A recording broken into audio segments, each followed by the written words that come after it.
The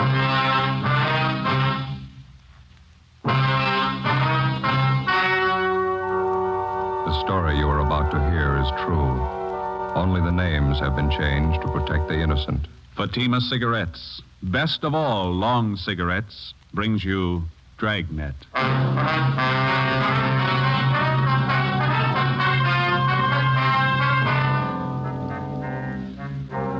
You're a detective sergeant. You're assigned to forgery detail. An accomplished check forger resumes operations in your city. The suspect's described as a middle-aged woman.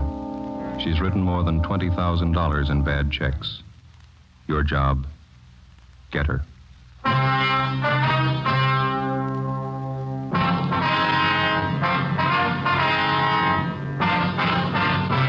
Dragnet, the documented drama of an actual crime.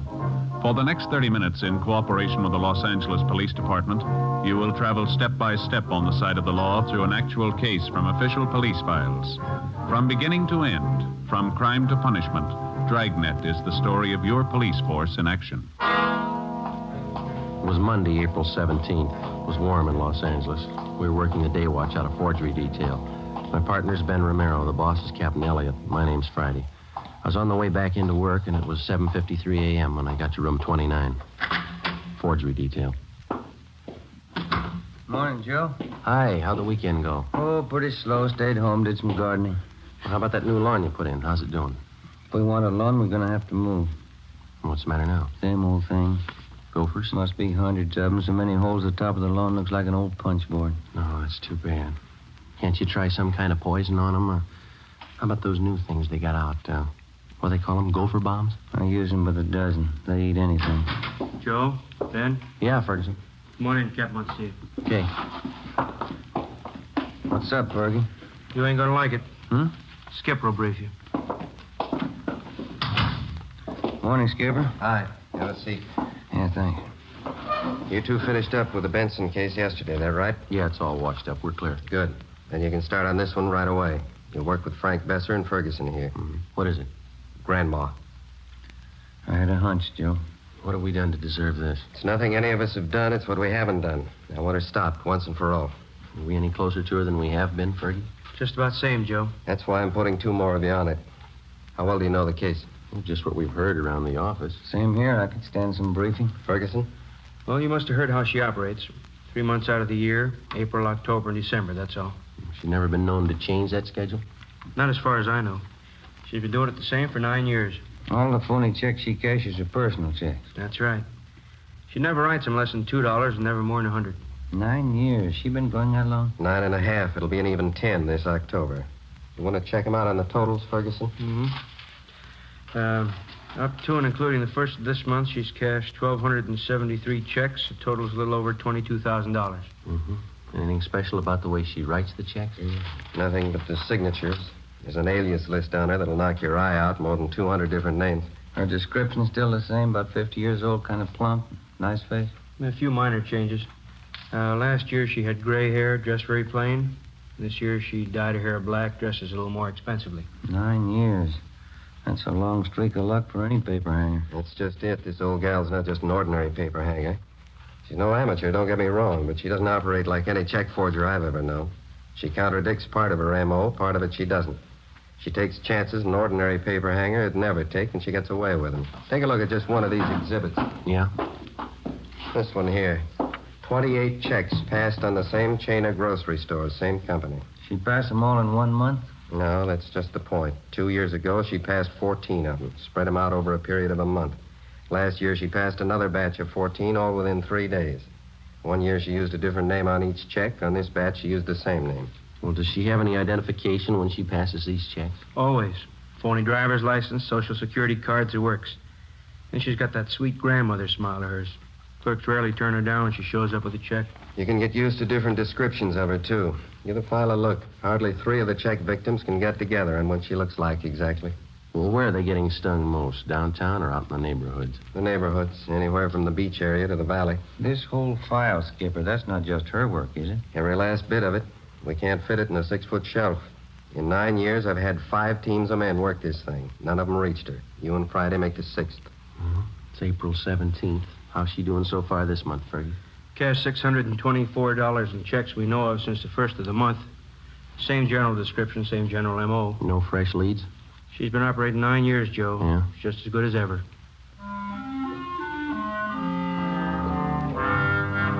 To the working detective, there's no tougher job than tracking a lawbreaker who's half professional and half amateur. You can expect a criminal who's entirely professional to react generally the same in a given set of circumstances. And the same with the amateur. But take the two, the professional and the amateur, and intermingle their possible and probable reactions.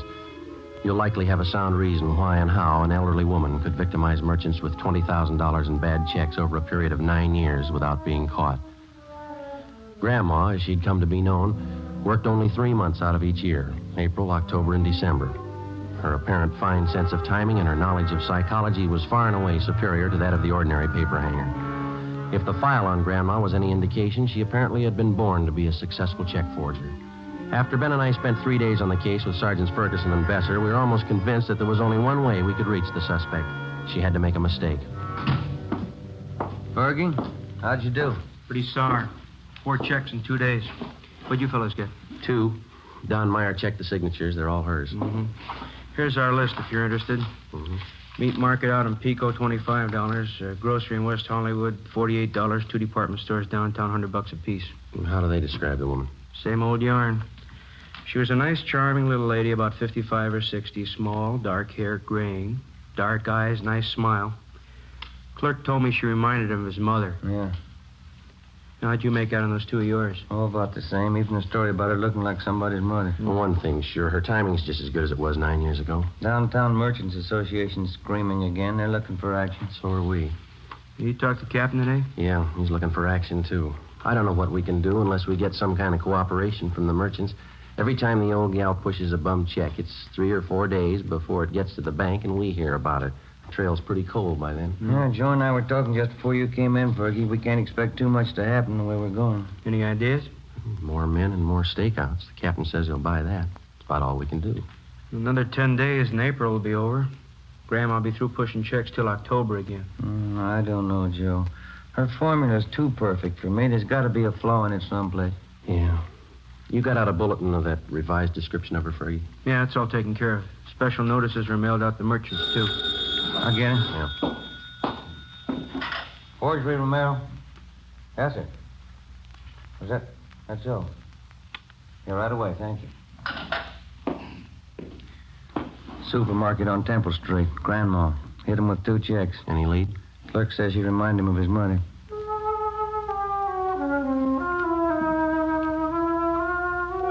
A week passed. The number of stakeouts on business places throughout the city was doubled. The M.O. and description of the suspect was circulated among the merchants in the downtown and suburban shopping centers. Clerks were especially warned to be on the lookout for. The precautions went for nothing. Grandma's checks kept showing up at the rate of 2 and 3 a day. On April 27th, she passed a check for $50 at a delicatessen on Hollywood Boulevard. We drove out to interview the owner, Mr. Hemerston. Do you have one of those circulars we sent out on this woman? Well, I'm ashamed to say it, Sergeant, but I have, hanging right back there in the storeroom. The thing of it is, I never connected the two, the woman and the notice. It's the way she looks at you, you know? Like you'd be a heel to even question her. Mm-hmm. How was she dressed the last time she was in? Do you remember that? Well, she had kind of a plain black coat on. Would you excuse me a minute? I don't like to keep customers waiting. Oh, sure, go ahead. Yes. How are you, Mrs. Lyons? Need some cold meat for kids' lunches. What do you got nice and fresh? You see right there in the case. Head cheese is very fresh. Good for the kiddies. Pimento loaf's nice, too. Oh, kids don't like either one. Fussy. You better give me 35 cents for that small bologna, would you? Yes, ma'am.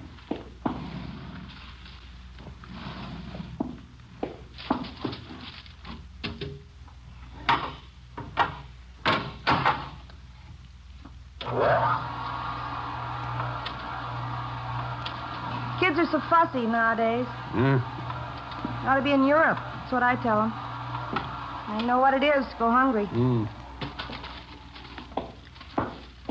Oh, you better give me a couple of those large kosher pickles, too. Husband's crazy for them. Yes, ma'am. And a loaf of the rye, too, would you, no seeds? Yes, ma'am. How are the kiddies doing in school, Mrs. Lyons? Oh, just fine.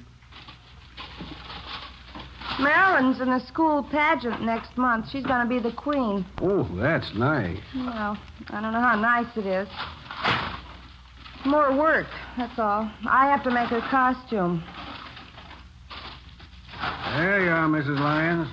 Put it on the bill? Yeah, would you do that? I'll see you the 15th of the month. Yes, ma'am. Goodbye. Goodbye.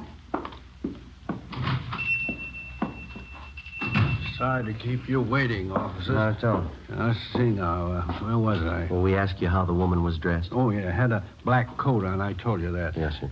Very plain-looking clothes, like any other housewife. Print dress, some kind of a scarf around the neck.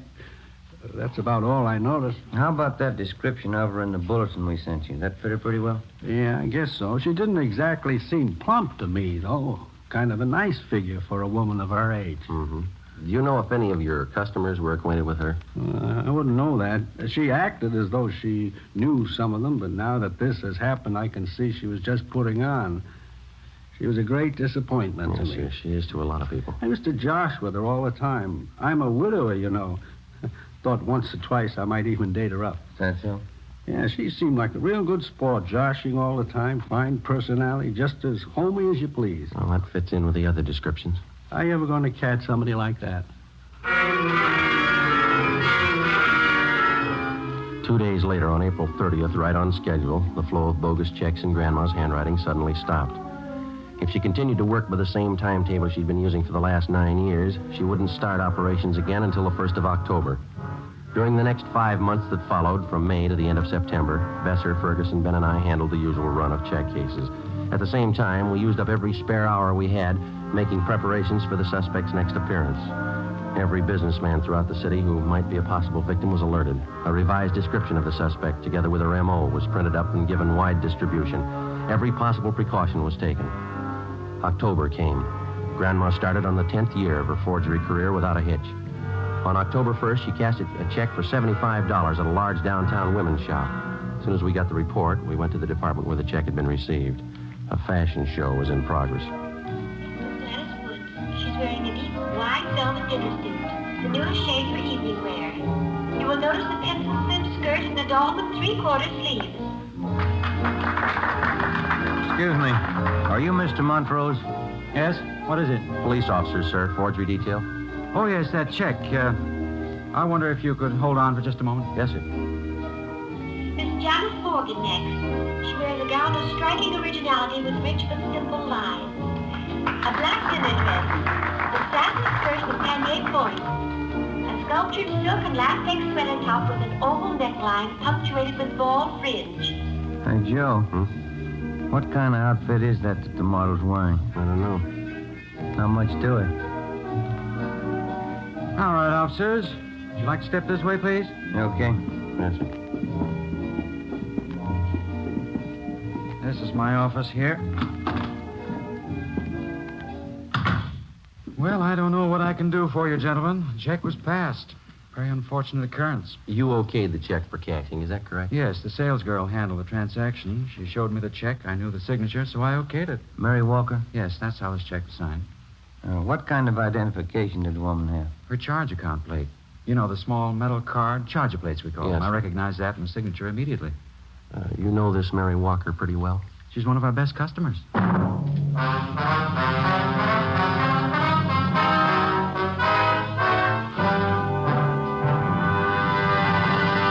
You are listening to Dragnet, authentic stories of your police force in action.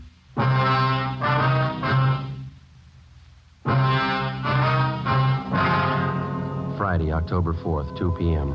Before we left the store, we found that another worthless check bearing the signature Mary Walker had been cashed in a different department of the store the same day.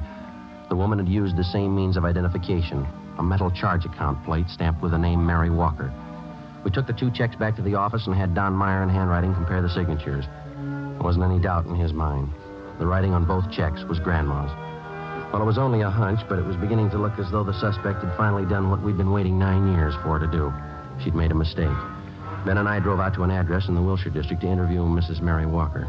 She fit the same general description of the suspect, but she denied writing either one of the checks which bore her signature. It's out of the question, Sergeant. I couldn't have written the checks.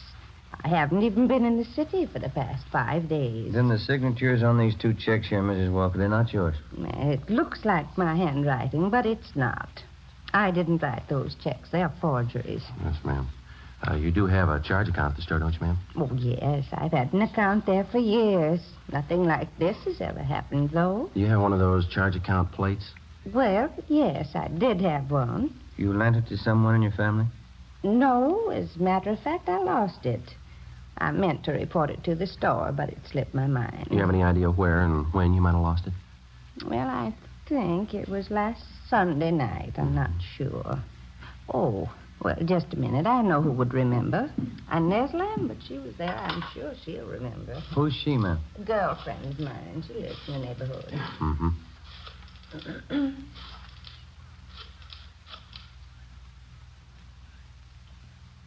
Hello, Inez. Mary Walker, Inez. Oh, just fine. And you? Oh, good. Say, Inez, which night was it we went to the Boosters Club meeting? Sunday? Yes, I thought that it was. Oh, nothing. Just some silly misunderstanding. Yeah, well, all right, Inez. Thanks for remembering for me. Yes, goodbye. It was Sunday night, Sergeant. Inez Lambert and I went to the neighborhood Boosters Club meeting. I'm sure that's where I must have lost it.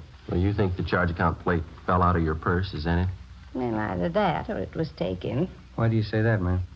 Well, it's a serious thing. I didn't want to mention it. What's that? I left my purse on the chair next to me a part of the evening. When I got home, I thought I was missing a $5 bill from my change purse. I didn't notice at the time my charger plate was gone. Do you remember who was at that meeting, Miss Walker? Oh, 40 or 50 people at least. How many women would you say? Dozen or so, I suppose. I'm not accusing anybody of robbery, Sergeant. I know it's a serious charge to make. Do you know if one of the club officers might have taken a list of those present? Oh, they didn't have to. We do the same thing at every meeting. What's that mean? We all sign the attendance book when we leave. 3 p.m. Ben and I contacted the secretary of the Neighborhood Boosters Club. He gave us a list of those present at the Sunday night meeting of the club. As Mary Walker had told us, each person present had signed his or her name and address in the attendance book. We took the record downtown with us and had Don Meyer compare each signature on the list with samples of Grandma's handwriting. Number 32 on the list, fellas. That's it.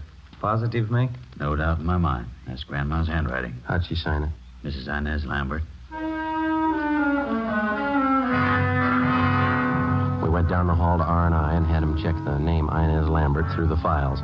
She had no criminal record. Together with Besser and Ferguson, Ben and I spent the next day and a half trailing Inez Lambert wherever she went. She fitted the description of the suspect perfectly. We questioned her friends and her neighbors. We dug back into every corner of her life for the past 10 years. The results were pretty amazing. We found that she was highly respected by everybody she knew. She was active in a dozen civic and church organizations. Her reputation was spotless. There was only one hitch. Mrs. Lambert's hobby was charities. By checking back, we found that during the past 10 years, she donated an average of $3,000 annually to various charitable organizations. Her husband's total annual income was $7,000. From her bank, we obtained specimens of Inez Lambert's handwriting. It matched almost perfectly with every signature in the Grandma file. Monday, October 7th, Ben and I called on Mrs. Lambert. Oh, yes, officers. Won't you come in? Mary Walker was telling me about you. Come in, please. Thank you, ma'am. Thank you. Mary told me about the things missing from her purse at the meeting. Is that what you're inquiring about? Yes, ma'am. We've got a few other questions to ask you besides that. Well, you sort of caught me at a bad time. Just getting ready to put some baking in the oven for dinner tonight. Would you mind very much if we talked back in the kitchen? I've got to get this done. No, not at all, ma'am. It's back this way. Oh, there goes my cream sauce again, boiled over. Just take a chair there, officers. I'll be right with you. Thank you. Thanks. This cream sauce is so temperamental, can't take your eye off it for a minute.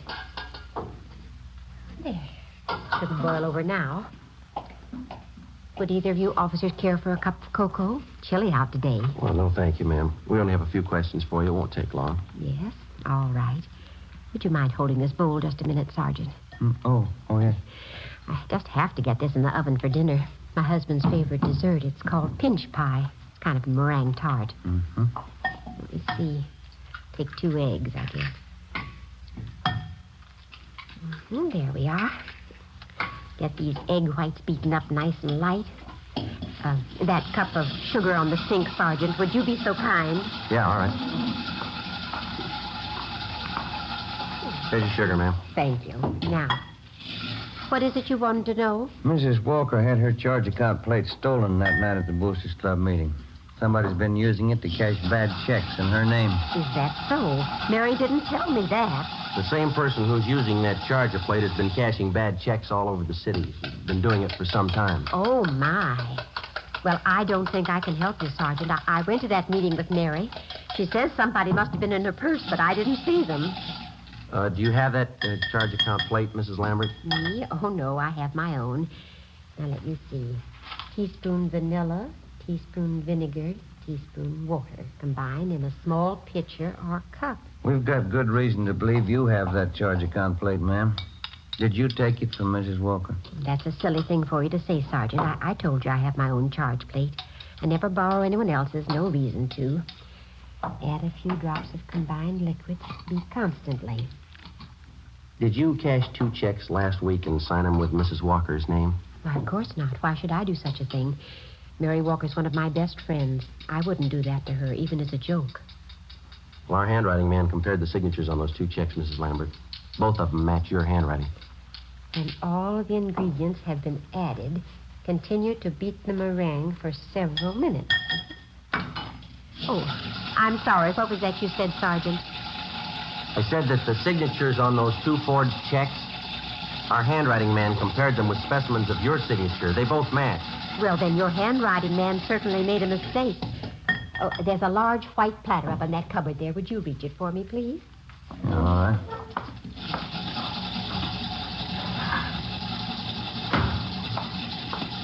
There you are, ma'am. Well, thank you. Now, you deny that you wrote those 2 forged checks last week. You deny that you've written and cashed about 1,500 worthless checks in the last 9 years. Well, of course I deny it. You're sure you haven't made a mistake? We're sure, ma'am. I'm sorry. You'll have to come downtown with us for questioning. Oh, what's that? Oh, my. It's the cream sauce again.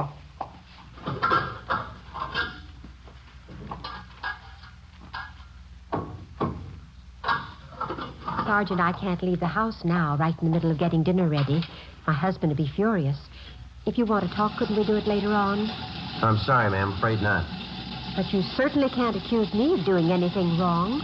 The folks at the church will vouch for me. We've got just as many people who say you've cheated them. And people who cash those checks for you. Quite a few of them, ma'am. 9 years' worth.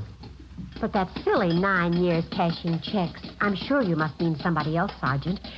I've got to get this platter greased. Let's see. Heat meringue upon lightly greased platter. Yes.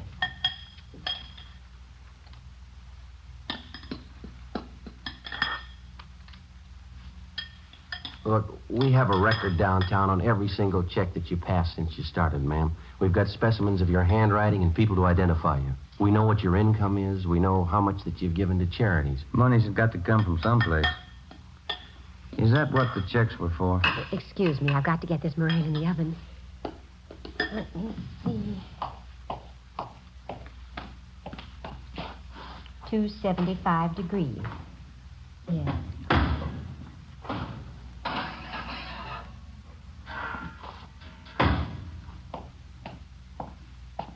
I hope I put in enough vanilla. You want to tell us about it? I never thought about anyone finding out. I guess I should have expected it, shouldn't I? Yes, ma'am. It was all for charity. There were so many of them. Orphanages, old people's home, Christmas poor fund, and then the overseas relief charities. They all need money. Somebody has to take care of them. Your husband knew nothing about this for 10 years? Nothing at all. They were my charities. I had to have money for them. I took money from people who had it and gave it to those who didn't. What do you think, Sergeant?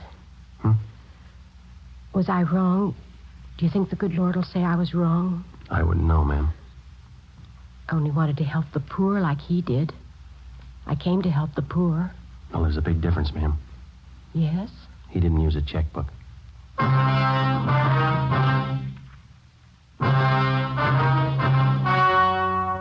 The story you have just heard was true. Only the names were changed to protect the innocent. On December 18th, trial was held in Superior Court, Department 91, City and County of Los Angeles, State of California. In a moment, the results of that trial.